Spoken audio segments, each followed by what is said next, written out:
episode of the Blazer Victory podcast. John Duncan here, and of course, I'm joined as always with my co-hosts Jimmy Marion and Darian Smith, and we've got a basketball update episode for you guys today. But before we get started, this episode is brought to you by Cahaba Brewing Company. Shout out to Cahaba for being a great sponsor for the Blazer Victory podcast. And we failed to mention after the last episode of the free show that we did, guys. Come to find out, the Cahaba Blonde won the best beer in the state of Alabama on BamaBuzz.com. So shout out to Cahaba Brewing Company. You know, we talk about the blonde, you know, whether it's the regular blonde, the strawberry blonde, the holiday blonde, or, you know, blood orange blonde. We love everything that Cahaba does, especially with that blonde beer. If you guys have not had a chance to check it out, go to the tap room in Avondale, or you can go to a local supermarket and pick up a 6-pack of the Cahaba Blonde. But shout out to Cahaba for winning the best beer in the state of Alabama on BamaBuzz.com. So that was a great deal, and unfortunately we didn't find out about that until after we did our episode. But shout out again to Cahaba, especially, you know, for sponsoring this podcast. Darian, Jimmy, we got to get these YouTube numbers up.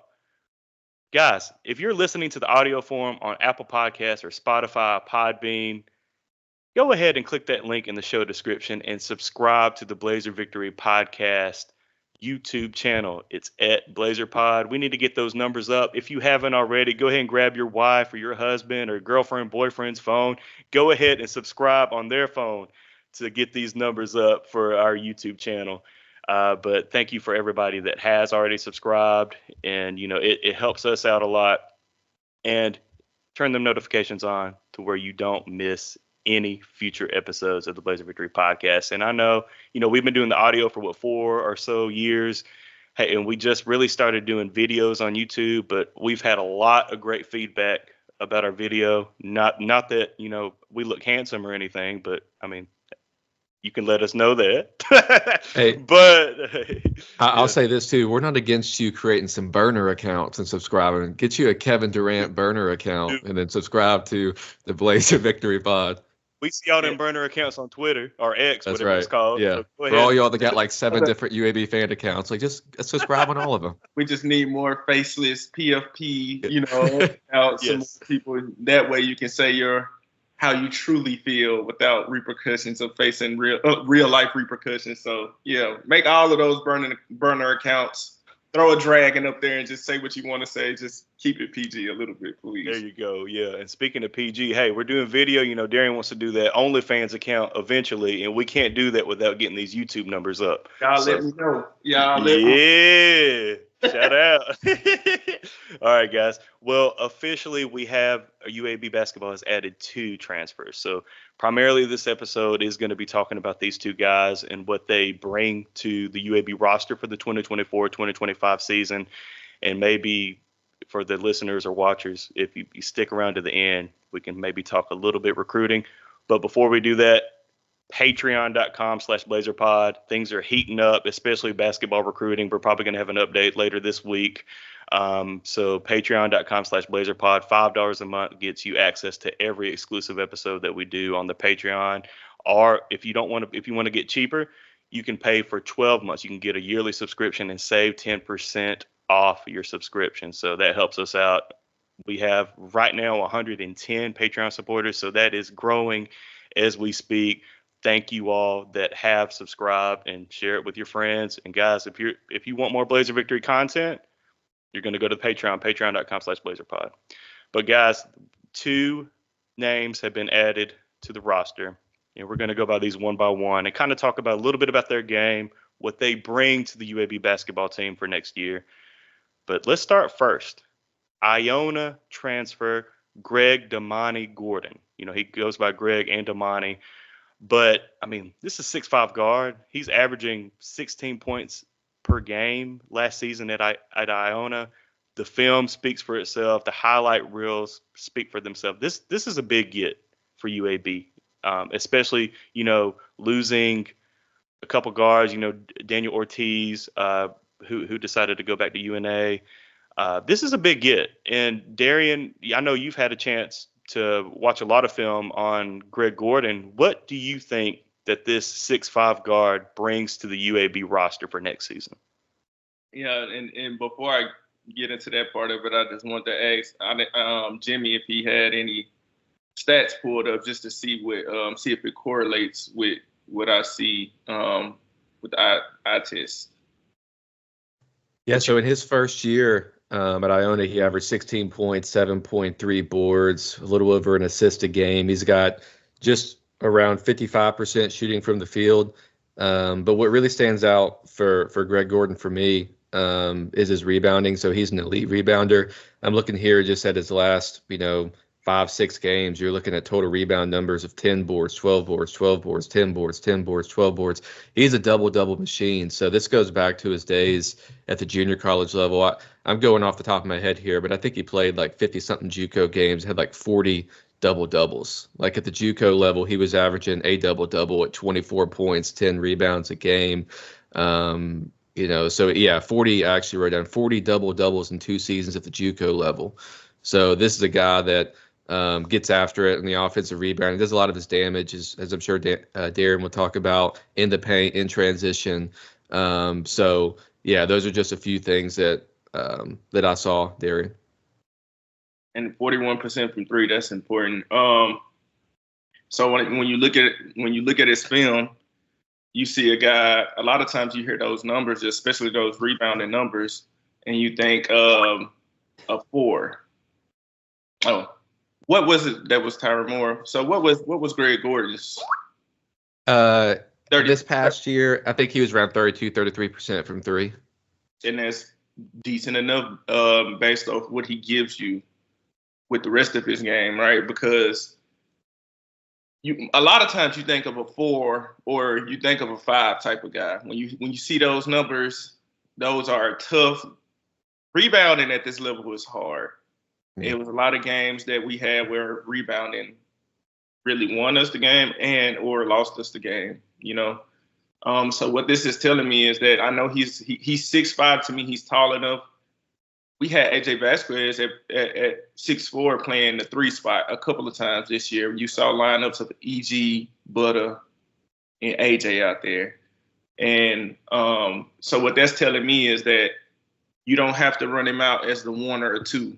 You can put him at the 3. He can start at the 3. He's bigger than what we've had at the 3. But when you look at his game and you hear those rebound numbers, if you see it, you see the toughness. And if I read Steve Irvine's article and he talked about his toughness, he's from Chicago. He had to go through JUCO. And that's the part that excited me the most, is that what you see on film and on the article, it matches. He's tough. People say that, and sometimes I'm like, what the hell? What do you mean by that? Like, what do you mean? Some people just say, oh, that's a tough player. I'm just like, he just shot a 3. I don't know what that really correlates to, but when you look at his game, he's a dog. He's a quick twitch jumper. He loves to get in the mix. He's physical. He's yapping. Right, he's doing he's moving, dislodging people, moving them out the way. He is great in transition. He runs the floor. He plays hard. He has that dog factor. And if anything I found out is like, we need that dog factor. If you have a chance to win any game when you have those guys that's just like, I ain't losing, right? And I think that's what excites me the most. Because I feel like rebounding, especially he's 6'5". He averaged 7.3 rebounds, you said? Guys, that's crazy. That's insane. But to me, for a guy to be that short in basketball, because 6'5" is not short. And as far as you going against guys like Yax. Yax is a big dude, right? You battling down there with monsters for these boards. And this guy, he'll get in there. And you look at the film, it bags up everything. He did it in JUCO. He did it in Iona.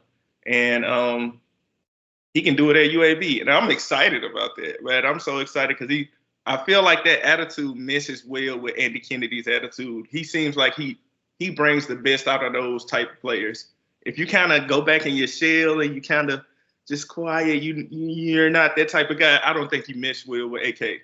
AK, like, he's a go-getter. He gets after you. And that shit excites you as a competitor. I would have loved playing for AK. I was the same type of way. Like, I would have had back and forth with him. But maybe talk about, okay. I'll let Jimmy speak on that. Like, sometimes guys, they send messages, and they're good at sending messages in Skype, in the chat. I get distracted by them. I got to keep going. So I just stop. I got a one-track mind. Well, especially when one of us is giving you wrong information. Might be. I gotta stop like midway. I'm just like, oh, Greg Gordon shot 41%. No. And Jimmy's like, no, there was more. I'm like, oh man, well, hey. But Jimmy, can you speak on the relationship he had prior with Yaks?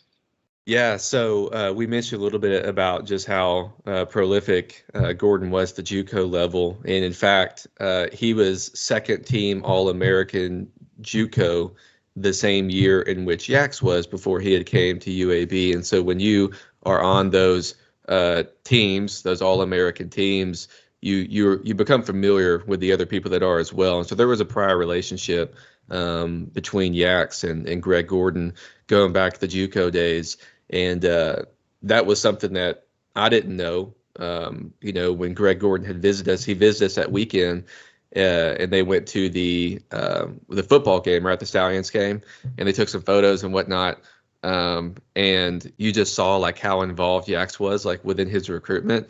And so it was really cool. And I think somebody had mentioned, it might have been Steve Irvine in the article as well, or somewhere on social media, that there was a little bit of a relationship between Christian Coleman and Greg Gordon as well. Christian Coleman was really good in JUCO at the same time. And so that's something that we always talk about, like on the Patreon, is like you're looking at these relationships and how did all this come to be. And that comes into importance when you look at the other schools that were expressing interest in Greg Gordon. So y'all remember I shared that tweet about just the list, and I don't have it in front of me, but it was like, look at these power Gonzaga, conference. they were real big names. Yeah, I mean, it was just like a laundry list of names. And those were schools that were expressing interest in Greg Gordon right when he went into the portal. And so sometimes it takes that prior relationship to offset that. And so when he came on campus and Yaks was there and they were talking it up and Yaks put the full court press on him, it was over with. He didn't need to go visit anywhere else. So, but yeah, I just wanted to mention for y'all, you might be wondering, how did UAB get this guy that's, been doing all this stuff? Well, it's because of relationships like that. And then all these double-doubles, I hope that there's some friendly competition between Yaks and Greg Gordon going the season, because Greg Gordon's saying, hey, look at all these double-doubles I've got, in my career. And Yaks, we know what he's capable of doing, double-double. These guys might be fighting for rebounds. We might have to tell them, hey, y'all are the same team now. Like, that's all right. Y'all need to don't be stealing each other's rebounds from each other. Right. Hey, I mean, you guys have said it all, but he's a dog. He said, when trouble comes knocking, he'll be the one that's knocking. Is that what he said in his quote? Yes. Right. I love that, because you will always have a chance to win a game with guys like that. That's a component you need on your team to be able to win. And the next guy that we're going to talk about, he has another component that we need to win as well, because he's a certified sniper. Yes, and hey, before we get to that, one more thing on Gordon. He dropped a couple 30 burgers last year at Iona. 35 against Fairfield, 32 against Niagara, and the MAC. It's not the MAC. It's the MAC MAAC conference. I mean, hey, this dude's a stud. So I just wanted to throw that in too. But yes, perfect lob, perfect transition from Darian into the second guy that we're going to discuss this episode. From the Sun Belt, from Georgia Southern, transfer guard Tyron Moore comes to UAB, the Louisville, Kentucky native. And there might be somebody else from Louisville UAB might be going after later. But maybe we can discuss that later. But hey, this guy's a stud too. With Eric Gaines leaving, I want to get Darian's thoughts first. Can this be our point guard at UAB? So you don't want to put the pressure, and I hate that I'm doing this, but you got to make comps, right? You got to make so people can have a visual of what type of player that they may be getting. if you search his name on Twitter, Tyron Moore, and you go to videos and you just scroll and see, you're going to see a whole bunch of coming off the screens and pulling up threes. Now, you'll see a couple times him getting to the rack, but he's a sniper and he's a guy that can do it off of the dribble, right? We did not have anybody on the team that could do it like that this year. No one, none, zero, not close to the way he can create off the dribble and pull up from anywhere. So you have to have a body connected to him at all times. So if you guys can remember the last player we had like that on the team at about the same size that played the same position, I'm just making a comp. I'm not saying that's who he is. I'm saying, what was Jelly's? Does anybody remember his stats before he came to UAB? Like what type of player he was before linking up with AK? Just off the top of the dome. Well, I think he played, I don't know if it was 1 or 2 years at Tulane, but I'm pretty certain that he averaged maybe like around like 12 a game at Tulane the year before he came here. So it wasn't, the 20 points a game that we saw at UAB, but he was all right. Yeah, and then you get somebody that can see your game. And I don't know nothing about before. Let me phrase it again. I don't know anything about Georgia Southern basketball or their coach. I don't even know who their coach is. So I'm not going to act like nobody. I don't know their roster construction or anything like that. But I do know what AK does with those type of players. He has a special gift of noticing a guy that's right for his system, and then he can get the most out of it. I think that's what was meant for Daniel Ortiz, and it just didn't work out that way, right? It just didn't work out. I do appreciate Dio's toughness and how he did find a way to get on the court when his shot wasn't falling. With his defensive presence, I didn't expect it. He did grow as a player. But I feel like Tyron Moore is the guy that pull-up jump shooter, 41% from three, and the volume of threes that he takes, that is tough to do. And I want people to understand that volume and percentages. That's if you have a high volume shooter shooting a high percentage from three, that is extremely rare and it's extremely useful. It's a weapon. We did not have that type of player because those guys can turn a 9-point deficit. Like if you're down 9, you can all of a sudden be up 5 points. A guy like that can get hot and you doing pick and roll with yaks. And what do? Right? And then even if they miss, you got a guy like Gordon getting offensive rebounds. I'm trying to paint the picture of what this team construction can be. But next year for you guys, you got a guy like Gordon getting the offensive rebound, dunking on somebody, blah, blah, blah. But he is that momentum swing type of player. When you're looking for a bucket or when you're looking to come back, it's like, man, we down 11, guys. Oh, we're playing Rice again. We blowing it. We down 11. And then you turn off the TV because you're mad. 3 minutes later, we up 7. Tyron Moore has hit 4 straight threes. He's on fire. He's cooking like fish grease. And this is like, oh, he is that type of player. He brings that type of potential. And I'm so excited to have both components, the toughness of Gordon, the rebounding, the dog, just getting to the line, getting in transition. And you have the sweet shooting, playmaking capability of Tyron Moore, pulling up from three, both very experienced, both coming to a very experienced team. Our star is Yaks, and we bringing in 2 star type of players that had over 30 points in multiple games, each of these guys. So we are a dangerous team. I know Jimmy said something about if we get another player that we're targeting, he's going to go ahead and book his AAC. Was that Jimmy or was that John? That was me. Yeah, I'm going to go ahead and book my flights to Dallas. Hey, after I book these flights to Army, I don't think I can book a flight for a while. I'm going ahead and book my flight. I got to see where the Sweet 16 is going to be held. Bracket we're going to be, because I'm telling you, on paper, this team is shaping out to be, I don't know the rest of the mid-major teams, but this is a top 25 team. I don't care what nobody say.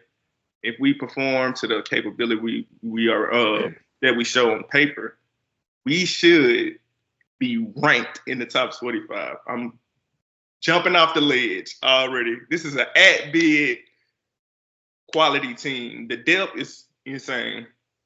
All of these players. Telling you, don't shoot the messenger.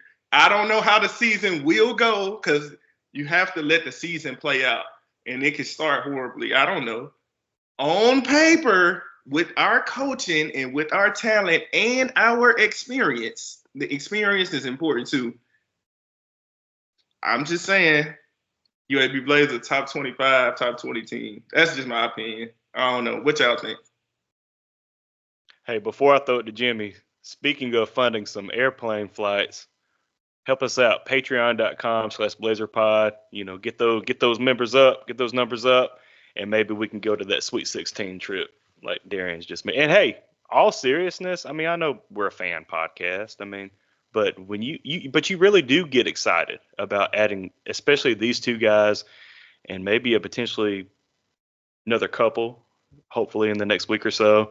But you really do get excited, kind of thinking about, we dropped an episode a week or so ago on the Patreon talking about roster construction and what the needs were for this team.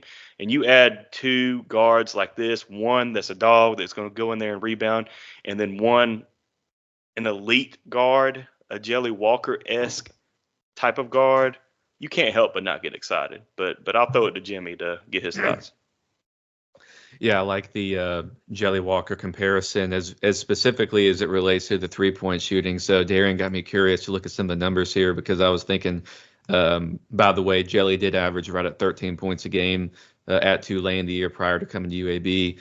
That was the COVID season. So in only 23 games played that year, he attempted 95 threes in about 30 minutes a game. Well, he hit 116 threes on 293 attempts his first year at UAB. Then Jelly Walker attempted 357 threes in one season. He had 135 his last year. So just thinking about, like, if you are a prolific 3-point shooter, just thinking about the volume that you can get in this Andy Kennedy offense, that's what I think was really selling a guy like Tyron Moore to come here. Because when you look at his 3-point shooting, whether it's been I think he played JUCO. I think he had 2 years of JUCO, then 2 years at Georgia Southern. Every single year, he started out 46% from three one year, 39%, 34%, and most recently 41%. So I'd put a stat on X that when you count his 2 years of JUCO and his 2 years of Division I basketball, he's a career 39% 3-point shooter. That's on 663 attempts. So, and that's not in an AK offense. So you think about a guy like him that could come in and really stretch the floor is going to be key. I don't know if we gave his height and weight. He's 5'11", 185 pounds, senior guard, 1 year of eligibility left. This most recent season at Georgia Southern, he averaged 17 a game, 3 boards, 3 assists, 47% from the floor, 87% from the line. So I think he was top. I had to go back here and look at I think he was top 100 in the country in free throw percentage. He was 4th in the Sun Belt in free throw percentage, which is really good. So, again, this is a really good playmaker. When you're watching him play, he's exceptional in the pick and roll. Darian mentioned his biggest strength, which is, in my opinion, shooting the three off the dribble, creating his own shot, which is key. So, yes, I think your initial question was, can he play point guard for UAB offense? Absolutely. I also think that if you play him off ball, coming off those baseline screens, getting open looks, that he can also do that as well. We saw Jelly do both. And so that versatility of him being able to play, distribute the ball in the pick and roll, but also play off ball is going to be critical. And just some of his scoring performances are just sick. Like this past year, he had 20 or more points on 12 different occasions, scored 30 or more points in 5 different occasions, including 2 of his last 3 games. You could probably go to the ESPN Plus and see his final game in a Georgia Southern uniform. I think he had like 36 points in the conference tournament game. He was leading a really poor Georgia Southern team, like almost to making, I think, like the semifinals, like in the Sun Belt conference tournament. So he was carrying them, shooting the ball. So all of his play is going to be extremely exciting. And just to touch real quick, speaking of Georgia Southern, it appears that UAB will be losing an assistant coach. Philip Pearson's no longer listed on the roster if you look at UABsports.com, and it would make a lot of sense that his replacement will be an assistant coach named Chris Shoemate. who is a veteran assistant coach. I think, John, you mentioned earlier that Tyron Moore is from Louisville. And you mentioned, you kind of alluded to another player that visited UAB this past weekend that's originally from Louisville as well. This assistant coach, Chris Shoemate, was integral not just in the recruitment and the coaching of Tyron Moore, but also this other player that UAB is recruiting as well. And so this guy who's not even been announced, as an assistant coach at UAB yet, is certainly making strides in the recruiting trail. And it's good to see him already making an immediate impact, challenging Ryan Cross for who's going to be the top recruiter on this UAB basketball coaching staff. Look at Jimmy connecting those dots, Darren. Look. That's when you know he's really in his bag, when he started connecting the dots, man. He just dropped like a picture. It's like a star constellation going on right there, man. But I'm just excited about this team.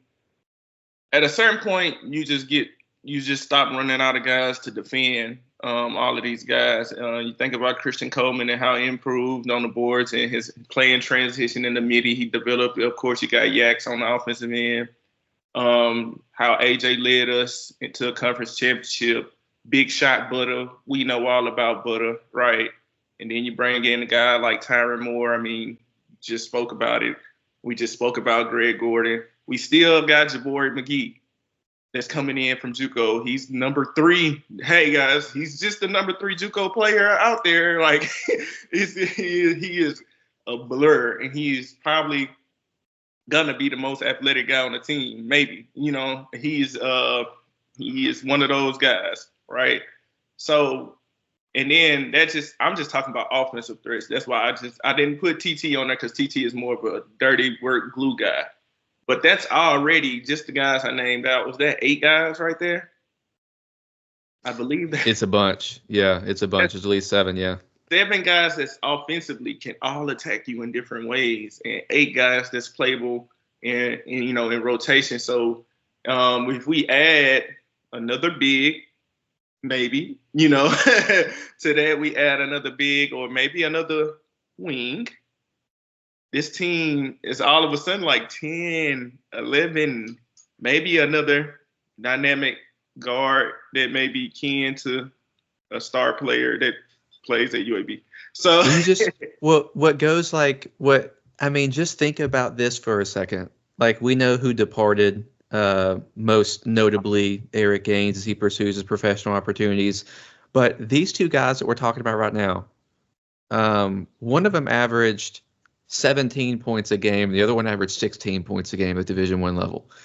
I mean, we have guys departing their offensive production. I mean, you had a guy like Ortiz. I mean, what was he like in maybe the 6 point a game, 7, maybe at his tops, like at UAB? A KJ Satterfield who redshirted, most notably Eric Gaines. But you look at just the first 2, we're bringing in guys that were tops in their JUCO conferences, that are their team's leading scorers, their most impactful players, and they're coming in here to add to a team that has 4 out of 5 returning starters, projected. I mean, it's crazy. Like, it's crazy to bring in guys like that. And they are seamless fits. Mm-hmm. It's not like a fit to where it's like, like we really, it took us a year and a half to figure out the EG fit. And EG has been effing balling, at the at that classic. But he has he has done nothing but build on what he did the second half of this season. I'm so proud to see that. I selfishly wanted him to come back because of the improvements that he's made. But it took a while to get there. It took a year and a half. It took a season and a half of a season, right?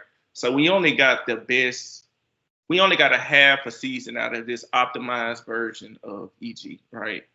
These guys, their fit on paper is a lot more seamless. You can easily envision it within the AK offense and defense, right? You can see where they'll be able to help.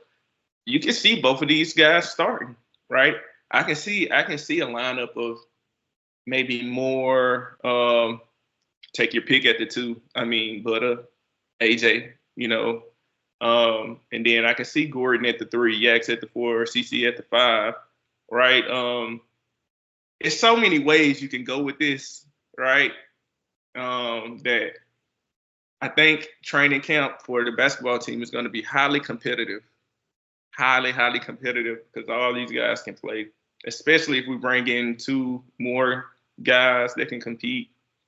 It's going to be highly competitive, and I just want to see how much guys has improved. Like a guy that we hadn't is just like Will Shaver, and I know he was dealing with his knee issue, and I don't want to count him out, right?